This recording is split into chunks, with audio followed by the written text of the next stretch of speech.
Okay, muchachos, I'm glad you tuned in. In this video, we're going to be talking about irregular preterite verbs. Okay, preterito. Remember, preterite is the past tense, and we've already discussed normal regular verbs. And in this video, we're going to discuss irregular verbs, and more specifically, U stems. But let's just jump in and talk about irregular verbs real quick as generally speaking. Okay. First thing you need to know is los verbos irregulares no llevan tilde. What does that mean? Irregular verbs in the preterite don't have an accent. You know, with the regular verbs, you saw the accent pop up on the yo form and the he-she form, but with the irregular verbs that we're looking at today, no accents, okay? So, no llevan tilde. Por ejemplo, like yo tuve, no.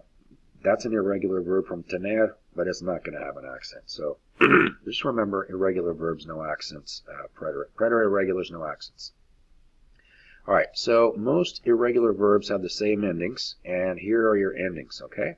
And they're kind of a mix mash of all what you're used to. So we have iste, o, imos, isteis, ieron. And notice how there's no accents there. So this is your yo form, tu form, the he, she form, the nosotros, vosotros, and ellos. Okay, so that's the endings. Those are the endings we're going to use for the irregular preterite. And once again, no accents. Remember that. Okay, so today we're going to look specifically at what are called U stems. And as you can guess, the U stems are going to have a U in it. Let's take a look at what those might be here.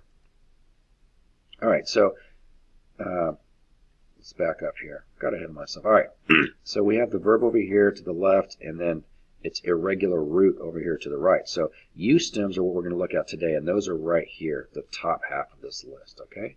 So what you have is the verb over here, and then this is the root you're going to use, or the stem, if you will, as a basis of conjugation. So you're just going to take this stem, and then you're going to add the endings that I just showed you. And that's basically how you do the irregulars. And remember, no accents. Let's take a look at some examples. Yo no estuve en clase ayer. I wasn't in class yesterday. So this is the verb estar in the yo form. Yo tuve un ataque de nervios. I had a nervous attack. Okay, remember the V is going to sound kind of like a B as in ball or beach ball or baseball. It has a B sound to it. And then finally, yo anduve por el parque. And this would mean I walked around the park. Okay, I wasn't in class. I had a nervous attack, and I walked around the park. So those are three U stems in context. Let's take a look at a star specifically here. All right, so this is a star conjugated in the preterite. Yo estuve, tú estuviste, él estuvo, nosotros estuvimos, vosotros estuvisteis, ellos estuvieron. I was, you were, he was, we were, y'all were, and they were. Notice how there's no accents. Okay, no accents on the written conjugations. And remember, estar means to be. And remember, how you feel and where you are, always use the verb estar. Okay, let's look at an example in context here. Estuvimos en clase ayer. We were in class yesterday. Andar. Here's another verb. This means to walk around. And it has other meanings too, but the basic meaning is just to walk around. So let's look at the conjugations. Yo anduve, tú anduviste, él anduvo, nosotros anduvimos, vosotros anduvisteis, ellos anduvieron.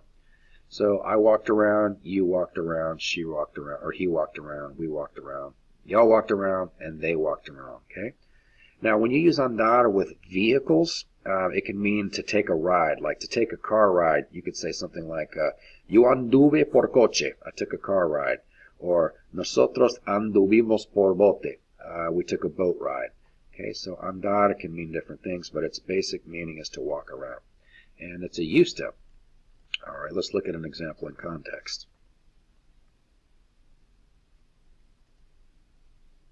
Anduvimos por la orilla del río. We walked around the bank of the river. Okay. This slide basically talks about the difference between andar and ir. Look at the difference. Miren la diferencia. Anduve por la orilla del río. I walked around the the river, or the bank of the river. Fui al río. Okay, what would that mean? Okay, I walked around the bank of the river, and then this would mean I went to the river. So ir means to go, whereas andar means to walk around. Let's look at tener. Tener is to have, and here is our conjugations in the preterite. Tuve, tuviste, tuvo, tuvimos, tuvisteis, tuvieron. I had, you had, she had, we had, y'all had, they had. And that's tener. Remember, no accents, preterite irregulars. Let's look at an example. Tuve un perro. I had a dog. All right. I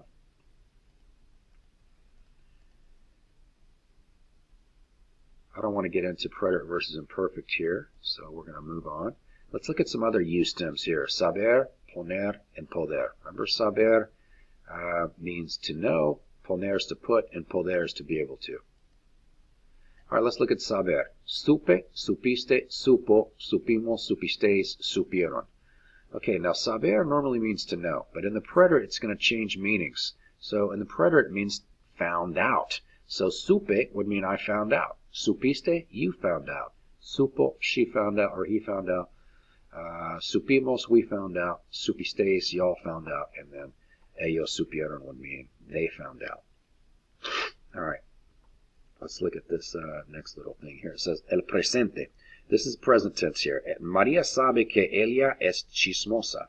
She knows, or Maria knows, that she is a gossip. And now if I were to put that in the past tense, or more specifically the preterite, Maria supo que ella era chismosa, that would mean that she found out that she was a gossip. Okay?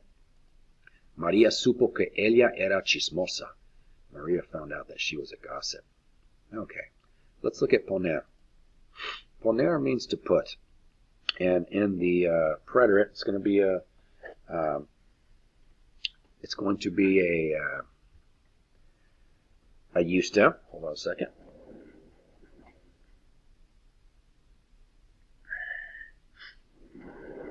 Okay, so forgive the delay there. Yo puse, I put. Tú pusiste, you put. Él puso, he or he put. Pusimos, we put. Pusisteis, y'all put. And pusieron, they put. Here's an example. Yo puse mis libros en mi mochila. I put my books in the backpack, all right, or in my backpack.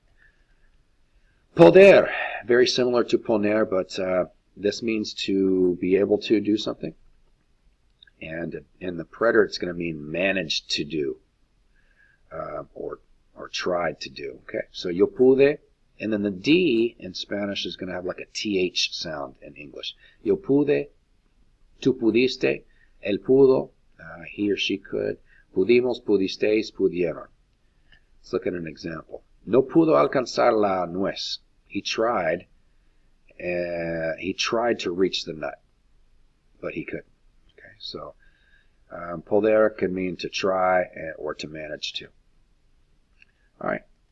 Pudo coger el pez. He tried to catch the fish, and he was able to do it. All right, I don't want to go there. Why don't you try these for me real quick? Pause the video and on a scratch piece of paper somewhere, see if you can conjugate the verb in parentheses here. Okay. All right. Okay, hopefully you're able to pause the video and try these on your own. Let's check your work now and see what we came up with. Yo no pude entender la tarea anoche porque estuve en la clase. I couldn't understand the homework last night because I wasn't in class. All right. Yo tuve que ir al dentista. I had to go to the dentist.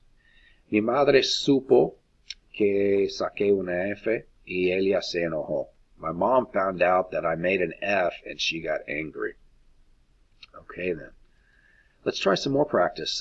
Pause the video here and see if you can't conjugate the verb in parentheses in the preterite tense. These are all irregular, remember, no accents. Okay, pause here. All right, the first one. Yo puse mis libros en mi mochila y fui a mi dormitorio para estudiar. I put my books in my backpack and I went up to my room to study. Yo no pude concentrarme. I wasn't able to concentrate. And then entonces fui al parque y anduve por el parque con mi perro. Then I went to the park and I walked around the park with my dog. All right, I hope this video was helpful for you to understand preterite, irregular preterite, and more specifically eustems. And if you have any questions, shoot them our way, and I'll be happy to answer them as soon as I possibly can. Okay, chicos, adios, me voy.